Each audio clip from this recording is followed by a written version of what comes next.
এখন যেটা দেখব সেটা হচ্ছে আলু দিয়ে। এটা দেখানোর আসলে মূল কারণটা আমি বলতে বলতেই পটেটোগুলোকে কেটে ফেলি। ওকে, তোমরা কিন্তু নাইফ ইউজ করার সময় ফ্রেন্ডসরা খুবই কেয়ারফুল।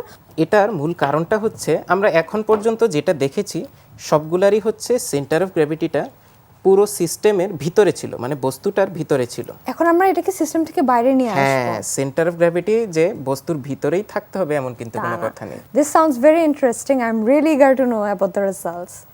এই আমি একটা পটেটো নিয়ে এটাতে দুটো কাঠি দিয়ে দিলাম। আচ্ছা, এইবার হচ্ছে এই দুটো কাঠির মধ্যে আমি আরো দুটো পটেটোস পিসকে দিয়ে দিব। ওকে ওকে, এইটা এই যে এখানে দিয়ে দিচ্ছি। এই ওকে, এইবার হচ্ছে ছোট আরেকটা পিস নিতে হবে, নিয়ে আমি এটাকে এইখানে বসিয়ে দিলাম। এবার আমি চাইলে এই যে আমাদের যে সিজার্সটা আছে আচ্ছা, এইটা নিয়ে এটার মাথায় এটাকে ব্যালেন্স করা ট্রাই করব। এই ব্যালেন্স হয়ে গিয়েছে কিন্তু।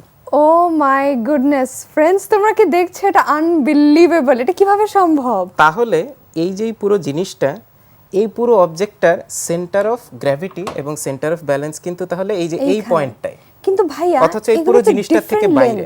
তুমি এটা কিভাবে ব্যালেন্স করলে?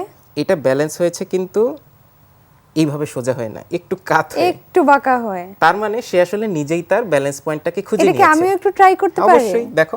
ওকে, তার মানে এর সেন্টার অফ গ্র্যাভিটি এবং সেন্টার অফ ব্যালেন্স যখন সে নিজের থেকে ব্যালেন্স হয়ে এক বরাবর চলে এসেছে, তখনই কিন্তু সে দাঁড়িয়ে গেল, আচ্ছা, ফ্রি স্ট্যান্ডিং হয়ে গেল। Really impressive. এবং এখানে দেখানোর মূল উদ্দেশ্য হচ্ছে যে এই পয়েন্টটা কিন্তু এই পুরো অবজেক্টের কোথাও নেই।